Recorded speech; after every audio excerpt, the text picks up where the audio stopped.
Good morning, everybody. Welcome to my trading game plan. My name is Gareth Soloway, Chief Market Strategist here at Verified Investing. All right, so we have a lot to cover here. New week, markets are pushing up in early trading. That's not super surprising as it is end of quarter, and generally you're going to get end of quarter window dressing. Now, many of you out there that might be joining for the first time are not super familiar with markets. You may not know what window dressing is. Let's talk a little bit about it. So window dressing occurs, it's hedge funds or money managers buying best performing stocks into quarter end to put it on their statements that go out to clients. All right, this means that ultimately the client gets the statement and says, oh, wow, I'm so excited that they held all of these great performing stocks all quarter long. This money manager must be absolutely phenomenal. And therefore, I'm going to keep my money with them because they're in the right stocks that have done so well all quarter long. Now, the essence of it is it ultimately keeps the markets propped up or grinding higher on the last week of essentially the last week of the quarter. And what we know is that Friday, Monday, Tuesday, and then we enter the new month. So again, you got a couple days left of that. Generally, most end of quarter window dressing is over with a 1 day to spare at the end of the quarter. But I always like to be honest about that. Like, that's what happens, folks, is that window dressing occurs and also window undressing. Now, window undressing is the same thing, just in reverse. So ultimately, money managers don't want to send out statements to clients showing that they have been in poor performing positions. So stocks that have done poorly for the quarter, they're usually sold off into quarter end.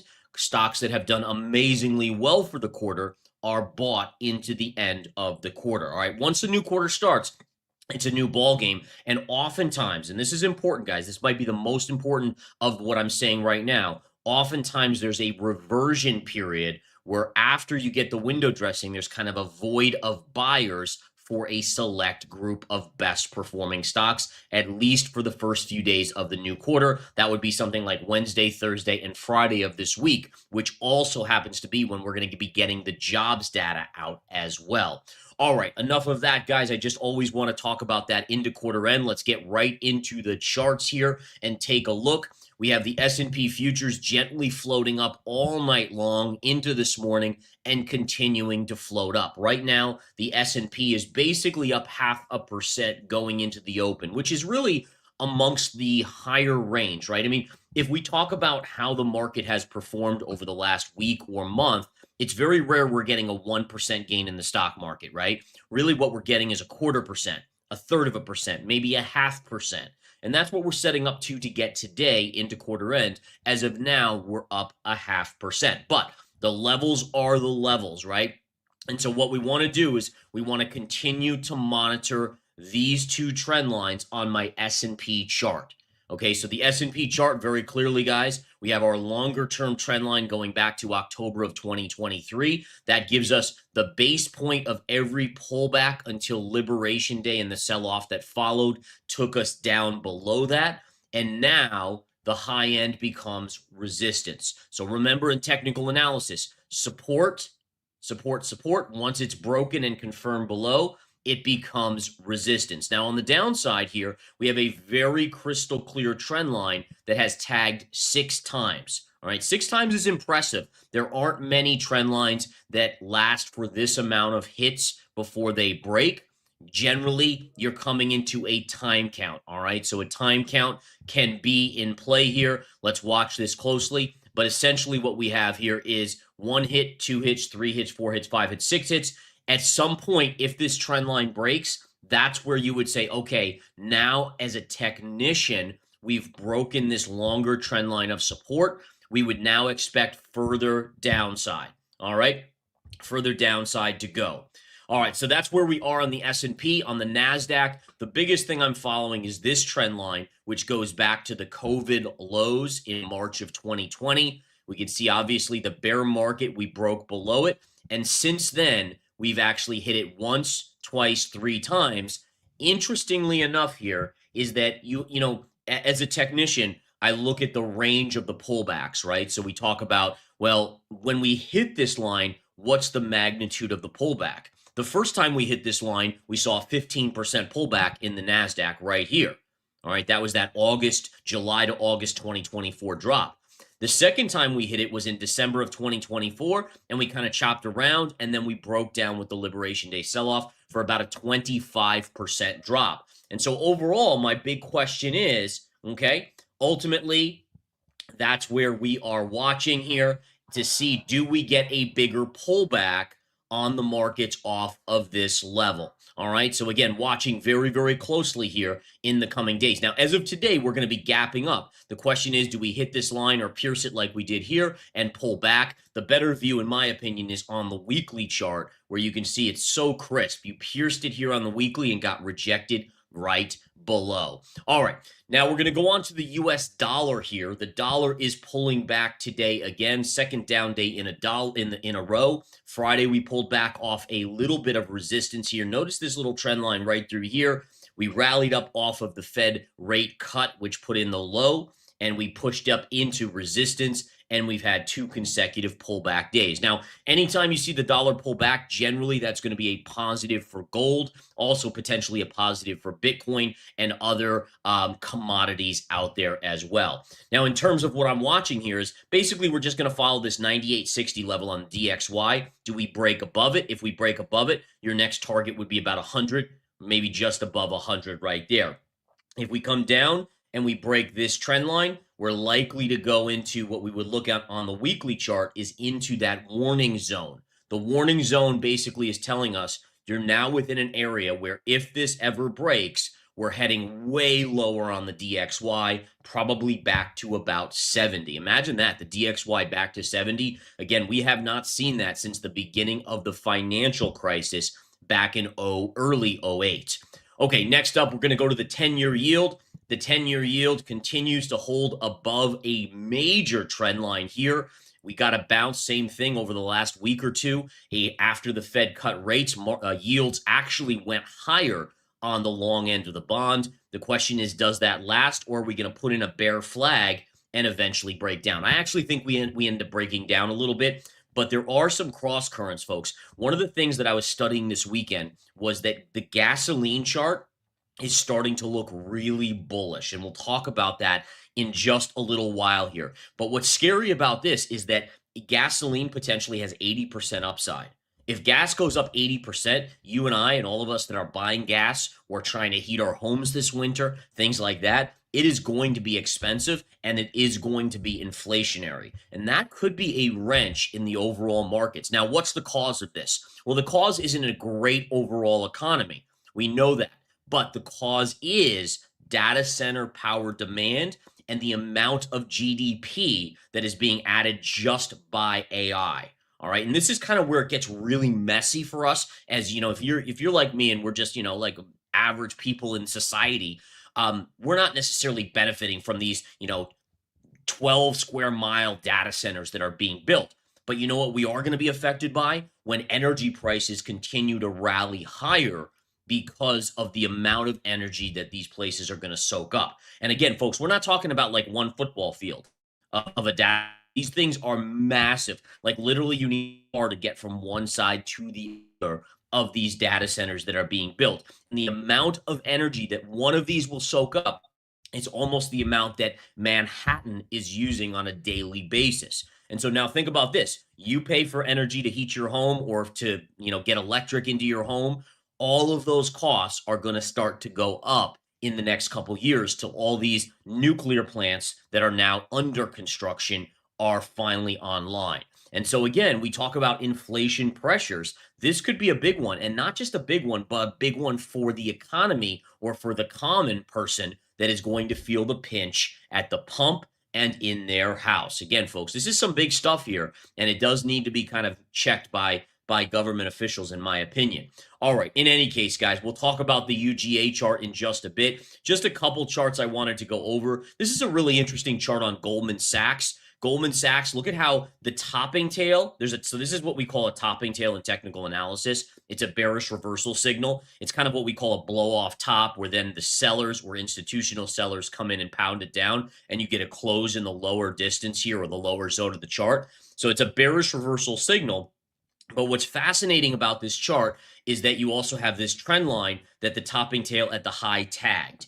And those type of things, my friends, those are major because it's two factors in one. So, listen, you can get a topping tail on a chart and it's a pretty good indicator, right? You can get a trend line hit. It's a pretty good indicator. But when you get two things at the same exact time to tag, that usually, based on probability, has more teeth to it. So if there's one chart out there that's interesting for a pullback over the next, let's say, 2 months or 3 months, that chart at Goldman Sachs, we'll check back in on it and we'll go over it in the next month or two. But that would be one to keep your eyes on. Now, a couple other charts here. We want to look at Apple. Apple is a very interesting chart. It is slightly lower this morning, but I find it fascinating that we're inside of this parallel because Apple, in a weird way, has been more of a defensive name. Like, for instance, most technology stocks are doing very well today. Amazon's up $2, Nvidia's up $2.20,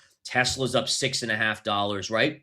But then Apple is only flat on the day because Apple, weirdly enough, it seems to get money flow when money comes out of the other tech names that are more exciting, that have higher growth. Money goes into Apple. And so what I'm interested in here is, does Apple have further upside, maybe to the upper range of this parallel? And if so, does that mean that money is coming out of some of these other high flyers, right? The Amazons, the Googles, the Nvidias, all of these, the Metas for the world, the Microsofts that have been near all-time highs. Just a thought of mine, but the parallel channel has literally marked the high pivots and the low pivots going back to 2020 on Apple. And so for me, listen, I'm not a buyer of Apple up here. Apple's had a great move up. I don't chase stocks like this. But at this high pivot, if it went up here, would I look to sell into that? Yes. And do I think there's a possibility we could get up as high as around 280, which is the high end of this parallel? Absolutely, folks. Absolutely. Now, speaking of other mega caps, we got to keep an eye on this chart of Meta. Meta, again, with a head and shoulders pattern. It did technically trigger on Friday based on the neckline low to the neckline low trend line. Basically, this is called the neckline in technical analysis, and a close below the neckline does trigger this. Now, today we are seeing Meta up slightly on the day, about $6, but let's watch and see. Does it stay below the neckline? Does it continue to roll over at some point? If a measured move were to play out on this, where would the target be? Well, you take your high of your head and drop a plumb line down, and we do a measurement from the break point. This would bring us to about $650, essentially $100 down, if it does play out in technical analysis. All right, let's flip over to gold. We're going to go through these metals here. Gold today is up on a weaker dollar, and the momentum continues. Now, what I'm following here is we have this beautiful parallel. We tagged it right here. We pulled back. Now we're piercing it today. Now the question is, as we pierce it, you can see it's already pulling back a little right there. But let's watch to see, does it stay above? Does it close on? Does it close below the line? Where does it go here? Okay. And ultimately, that is something that we have to monitor. Okay. So again, watching very closely, does gold behave like gold should? Or is gold in a world of its own where it's just going to keep rallying and rallying and rallying? If it gets through here, folks, I don't think there's any stopping it until at least it pierces 4,000 in the near term. But this is still a level I have to monitor because, again, history has shown us that it has been resistance as well as major support inside of this parallel. Now, silver. Silver is just a rock star. All right. Now, I did say that it would pause at 44, which it did 2 days, and then it would rip higher to 48 to 50. It is getting very close. Now, you can see, where do I get my $48 to $50 target from? Well, basically, the high in 1980 was 48. The high in 2011 was 50. So we're just using a simple zone of where it stalled out the last few times. That's where I'm looking for this to go. Now, people have been asking me, would I consider shorting silver? And the answer is yes. There's always a swing trade short, right? And again, the key is there's always a buy level and there's always a short level. There's no preconceived notion. A true technician has no emotional attachment to anything. Doesn't matter. All right. If something goes high enough, we short it. If something goes low enough, we buy it. Just the nature of the beast. And so with that, as much as I've liked silver, and it's been breaking out and it's been going towards that upside target, the question then becomes, Well, where would I do a swing trade short? And please understand, folks, I'm not saying where do I think it's going to collapse and go to zero. No, it's not doing that. Right. So again, the bulls out there will get all in a hissy fit and oh my goodness, oh, all that nonsense. That's irrelevant. Remember, I'm short term. So I basically am looking for where can I get 5 or 10% on a pullback on silver. And the answer is very simple. What you would do here, and this is where I'll tell you right now, this is where I'm going to take a trade. You take your high from 1980, you connect it to your high from 2011, and it's a slightly ascending trend line, and that becomes my entry price. All right. And essentially what we can see is there's a beautiful trend line there, and this would actually be right around $50.90, $50.85. If we go straight up there, I would expect we hit that line and we pull back 5 to 10%. I'd grab my money within a few days and say thank you very much. All right. Speaking of which, platinum, let's take a look at platinum real quick here, guys, and see what we have on platinum. Platinum has broken above this upsloping trend line. Beautiful breakout on platinum. That's a monthly chart, by the way. This is the daily chart, but still the same line. It's still a beauty, right? You can see hit, pulled back, hit, pull back, hit, shallow pullback, which tells you something, right? And then it basically was bear flagging and then just busted to the upside. Absolutely busted to the upside here. All right. All right. So beautiful move there. Now, where is this likely going to go? We're going to flip back to our weekly chart. And the answer is your first big resistance is going to be around $1,880. You have this level up here. Now, there will be a little bit of resistance here at 1730, but really the highest point here before your next major high, these two lines would be the points of contention. All right, if we look at Palladium, let's take a quick look at Palladium. Palladium is struggling a little bit here. We can see that it's struggling. It hasn't taken out this zone here. Resistance remains at 1340 to 1365. If it gets through there, though, you're going to get some momentum here. And again, I would guess it goes up to about 1800 as well. And if platinum keeps running, eventually Palladium gets caught up in the hubbub. All right, we got to talk about this chart, guys. So this next chart, I kind of, gave you guys a preview earlier on of gasoline. Now, generally, I've been kind of bearish on oil and gas, right? We've been talking about, and I usually talk about natural gas. This is actually gasoline, the stuff we put in our cars. But the key here, I was studying the chart. And I was trying to think to myself, all right, so GDP last week came out at like 3.8%. And really, to be fair, over half of that was literally AI CapEx, right? Spending on AI by these mega caps. I mean, they are literally holding up the U.S. economy. It's incredible, frankly. But I was looking at things and thinking about the whole energy demand thing. And then I was like, well, let me look at the gasoline chart. What's the gasoline chart telling me? Well, guys, this is a bull flag. This is an incredibly bullish pattern formation, and we're right nearing the upper end of a potential breakout.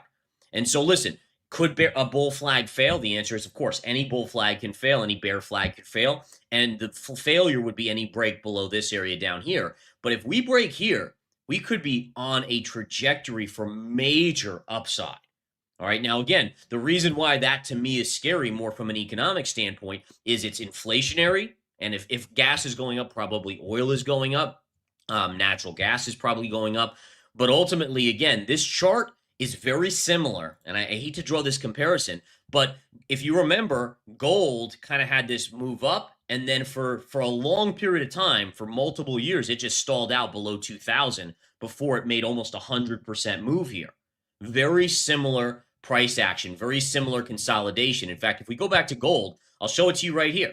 Look at this. Let's zoom in right in here. Let me bear with me as we bring this in, right? So essentially, gold had this move up, and then literally from 2023 right here to 2024, it went sideways, bull flagging, and then it broke out, right? So, I mean, very similar price action versus the UGA. And so just keep that in your back pocket. Keep that in mind that oil may be setting up for a major breakout. Now, it's not going to be because the U.S. economy overall is strong.